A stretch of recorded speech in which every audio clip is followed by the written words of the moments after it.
So I decided to start from the beginning with this young book, and the last video, which was called number one, I'm going to call pilot, and this is going to be number one, because what's the point of starting at page 16?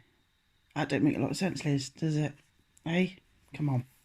So we'll go through this book. It might take us 70 years, because it's going to take me 70 years to read it, but I thought we'd have a little go at it together, and then I can bung my little nonsense thoughts in along the way and team it up with some pictures of where I live. So we'll go in with some pictures of Bath again, because I've got loads of that at the moment. And Mark bloody Frow's going to come down here any minute now and make a bloody racket. So we'll try and get as much as done as we can. I've been up since bloody 5:30 taking notes, mind. Bloody professional and dedicated. I've got bloody work in a minute. Right, so let's talk about the collective unconscious. So I just went bloody straight in, didn't I, yesterday? I didn't know what to... I just started chatting about it. It got me bloody cogs working, but we'll start properly now. So, the archetypes... And why do I keep calling it architects? The archetypes of the collective unconscious. So, basically, the collective unconscious does not derive from personal experience. So I started thinking about that... that idea of the 100th monkey. I can hear him, the bloody, talking about the 100th monkey. He's just about to walk down that bloody stairs. I'm telling you, I can hear the bloody floorboards squeaking. I'm going to have to pause this in a minute. Literally, in brackets, I've got the 100th monkey waking up, and I can hear Mark Froud walking down the stairs. I'm not going to tell you how long that took to make a bloody cup of coffee and throw some muesli in a bowl. Bloody hell, you've never had anything like it. So, now we've got that monkey out the way, let's start again. So, the collective unconscious does not derive from personal experience. So, I immediately started thinking of that thing with the 100th monkey. If you've never heard of that, you probably have. It's where this monkeys are eating potatoes or something somewhere or another in the world, and one of them realised that when he washed it in the sea, it got salt in it, so it tasted better. And so then all the other monkeys started doing it, and this bloke was watching them, and he thought, oh, it's probably going to take like this amount of years for all the monkeys to see each other doing it. But then all of a sudden, monkeys that hadn't even seen the monkeys doing that were doing it. So it was like a collective unconscious thing. Anyway, so I started thinking, okay, so this collective unconscious thing is already hot-wired within us. It's kind of like a hive mind element to us.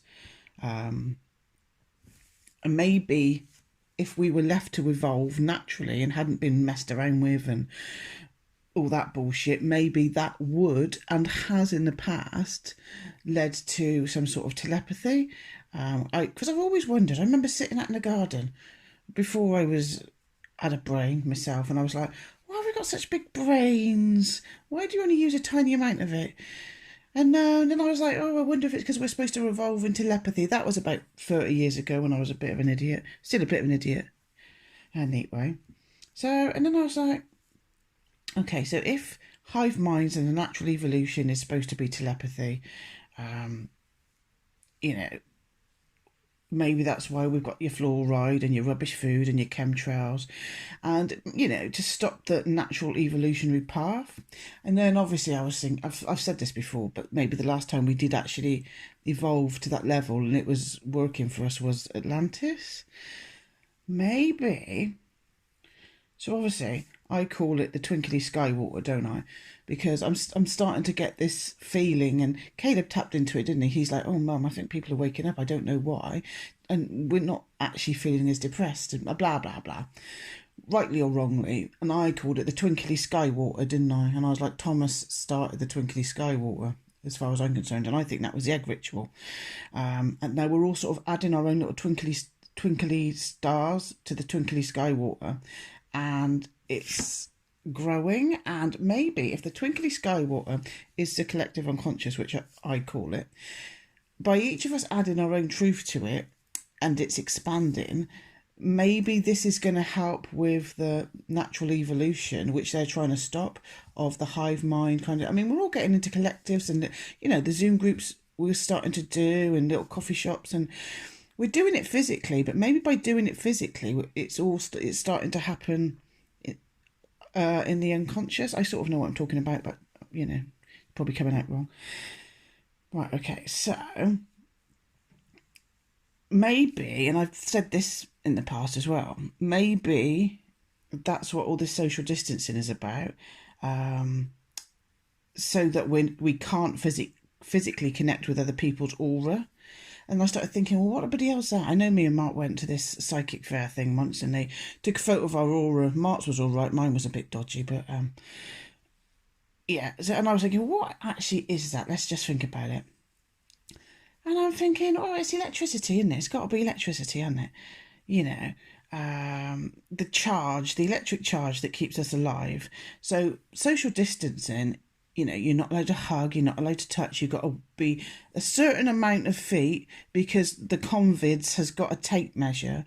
Was it 2 meters or some bullshit? I don't really take a lot of notice, but so there must be. It's not because the convids has got a tape measure, is it? That is such a precise distance that we can't walk next to somebody. There's got to be something else that they know about, and I'm wondering if it's because people can't connect, their auras can't connect, so they can't, evolve the telepathic part of them.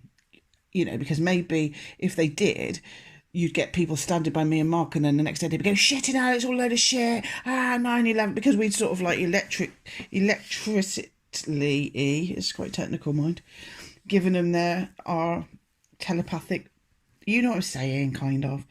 Anyway, so ages ago I bought this book for Mark. He's not read it yet, it's a bit rude, Mark Froud, and you've probably heard of it. It's The Invisible Rainbow, A History of Electricity and Life by Arthur Furstenberg. And basically he looks at like electricity right back from the beginning of it all. He sort of says that it can cause environmental and health problems. And so I'm not saying a word about 5 grapes, as Ben calls it. You can work that out for yourself. You got 5 grapes. What does the word grapes begin with? Are we there? Are we all there? Okay. So electrical pollution, he calls it. The convids. 5 grapes. The convids. Anyway, that was... yeah, at the very beginning of all this, we listened to Crow 777, and he got somebody on about this. And anyway, electricity. So I've been thinking that for a while, that maybe we're starting to evolve, and the internet was the great way to reanimate our collective unconscious in a way, wasn't it? So all the tribes, for want of a better word, in the world could tap into their own personal ways of explaining their what they say, what Jung says, inner drama, which is played out in the madness of the world around us. The people trying to keep our inner wisdom to themselves were losing their power because of the internet, because we were all starting to we were all starting to like learn stuff from each other, weren't we? And the mysteries were all starting to bloody crumble, weren't they? So they upped their game. It's literally, and as you know, or you might not know because you might have watched my earlier videos, I used to be a domestic violence worker. They up their game, domestic violence perpetrators up their game when they feel like they're losing control. For example, if somebody starts saying, they start realising that they don't have to put up with this shit, and they start standing up for themselves. That's when the perpetrator ups their game, and that is 100% when you'll get your threats to the children, your threats to the animals. They're threatened to commit suicide if you leave them. So they've been bumbling along nicely with keeping you in control with a thump in the face. You start to go, actually, no. That's when they start upping their game, and that's what's happened to us in the whole world, I think. We've started to go, wait a minute, what? Maybe waking up a little bit and going, no, what are you talking about? And so they've had to come in hard, haven't they, with what's happened recently. So, yeah, I've been thinking that for a while. ID badges, anyone, So, get back to Jung, shall we, not Freud, because he's a bit more clever than me, isn't he? The contents of the collective unconscious are called archetypes, which I call architects because I don't know what I'm talking about half the time. and it says in the book that back in the day, one way they described that was God image in man. So it is archaic and primordial. So primitive tribal groups used modified archetypes. I can't say it, can I? Archetypes as forms of expression for the transmission. So basically, they, what's going on inside, they had to explain it, or they learned to explain it, or by, like, for example, like religions, myths, fairy tales. So to consciously describe what they were experiencing unconsciously, they used the stars, the sun, things that were happening in nature, myths, and then the religions were built up around it, and probably mystery schools and all of that business. So here's a quote. He, which he's talking about primitive man, simply didn't know that the psyche contains all the images that have ever given rise to myths, and that our unconscious is an acting and suffering subject with an inner drama which primitive man rediscovers by means of analogy in the processes of nature, both great and small. So, for example, primitives, his words again, have used the stars, the sun, moon, etc. to try to explain the archetypes. This is a quote. It is not enough for the primitive to see the sun rise and set. This external observation must at the same time be a psychic happening. The sun in its course must represent the fate of a god or hero who in the last analysis dwells nowhere except in the soul of man. Well, they're talking, he's talking about all sorts of things there, but obviously me as an ex-Christian, and I've heard, David Icke's talks 20 years ago, blah, blah, blah, about the sun rising and then on the third, setting in the third day and all this, that and the other, and it's, Jesus is the sun and he came back to life after 3 days, etc., blah, blah, blah, blah. And I'm beginning to, I've been beginning to think it for a long, long time.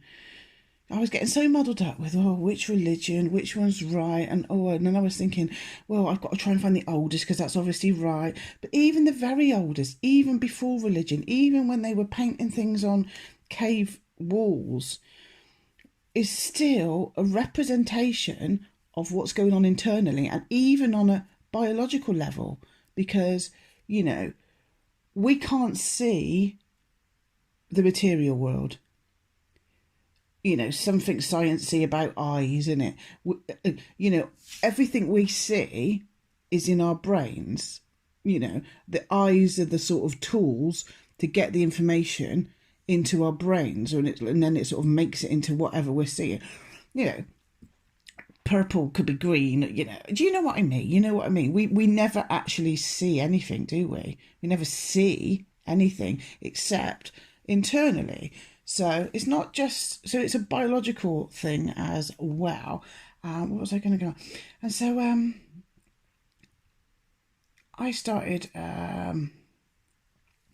so the very act of trying to experience or make conscious the unconscious fundamentally changes it, doesn't it? So the act of making the unconscious conscious fundamentally changes it. And I think what I was reading, I said the Tao of Buddhism, I meant the Tao of physics. And basically they're sort of like saying, in a nutshell, they sort of say, what you're literally finding out about physics and quantum physics now, we've been bloody banging on about for years, like the dance of Shiva is their way of saying about the atoms making up the universe kind of thing. That's the dance of Shiva with all the arms, blah, blah, blah. And so they're like laughing at us because, like, well, at last you've caught up, well done, have a badge. And so I think I might have remembered this right, but I might have remembered it wrong, so don't quote me for God's sake. I think it was some Zen Buddhism thing. It says we cannot truly know a thing. I might be making this up, guys. It wouldn't be the first time. Because by knowing it consciously, we've lost its pure unconscious meaning. We've lost it already. By knowing it consciously in this material world, we've already lost it because it didn't come from a material world. And so Jung talks about dreams and visions are a purer way to experience the archetypes, because obviously by the time we've made up a religion to explain what's going on inside us, our inner drama, as he calls it, which I quite like, by the time we've made up a fairy tale or a whole religion, we've added our conscious to it so much that it's really quite far removed from the pure meaning of it. Does that make sense? So I did wonder about this, because even dreams and visions draw on our personal experience, don't they? So I'm thinking, well, I guess nothing of the unconscious can be known without us drawing on examples from our material world, because we fundamentally, everything is, we come from a material world at this level, don't we? Maybe it's different when we get to a spiritual realm or whatever we do, who the fuck knows. You know, maybe we understand these archetypes, or we live these archetypes in a purer, more honest way. But at the moment, because we only live in this material realm, we can only understand them by adding our story to it, our experience of the world to it. So maybe we only ever get a real true glimpse of it by bastardizing it, really. So for example, one of the dreams that he interpreted, this isn't in this book, but I got it off the internet. So this was one of the dreams that he interpreted. See what you think.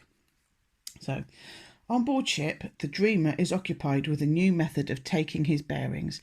Sometimes he is too far away and sometimes too near. The right spot is in the middle. There is a chart on which is drawn a circle with its centre.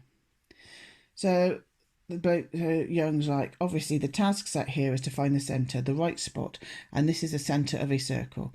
While the dreamer was writing down this dream, he remembered that he had dreamed shortly before of shooting at a target. Sometimes he shot too high, sometimes too low. The aim lay in the middle. Both dreams struck him as highly significant. The target is a circle with a centre. Bearings at sea are taken by the apparent rotation of the stars around the Earth. Accordingly, the dream describes an activity whose aim is to construct or locate an objective centre, a centre outside the subject. So, I mean, we all do that, don't we? You know, we can all sort of like interpret our dreams. There's some nonsense websites about it on the internet, but all our dreams are still based and rooted in our material world, aren't they? You know, flying means something. I don't know, driving a car means something, but these are all things from our conscious world, aren't they? So even though Jung thinks that dreams and visions are closer to the pure meaning of what the unconscious is trying to tell us, kind of thing, it's still never going to be pure. Oh, Christ, that probably didn't make no sense whatsoever. So then, yeah, again, we started to ask science for the answers, didn't we? We needed empirical evidence for everything. And then I go back to talking about Shiva and how, you know, lots of tribes are now coming back to us and saying, well, we've been thinking this for years, you complete numpties. I think that's it for now. So in a nutshell, I've only done about bloody 2 pages, mind. The collective unconscious does not derive from personal experience. We have always and are still trying to interpret what its messages or truths are by applying our material world and experiences to it. So, you know, yeah, religions, you know, they've all got myths, fairy tales, they've all got truths, but unfortunately, because they've been rendered by our lack of, I don't know, language, or it's a difficult, you know, how can we interpret something consciously? So we're never going to quite get there. But I think at the end of all this, I still keep going back to my twinkly sky water. And I think if we are hot-wired, in a way, to have this hive mind kind of ability, maybe we need to be concentrating on that as a tribe. And if we want to change the world, consciously start thinking about putting your little twinkly star of truth into the sky water. You know what I mean if you've been listening to me. If you haven't, then you must think I'm going mad in the head.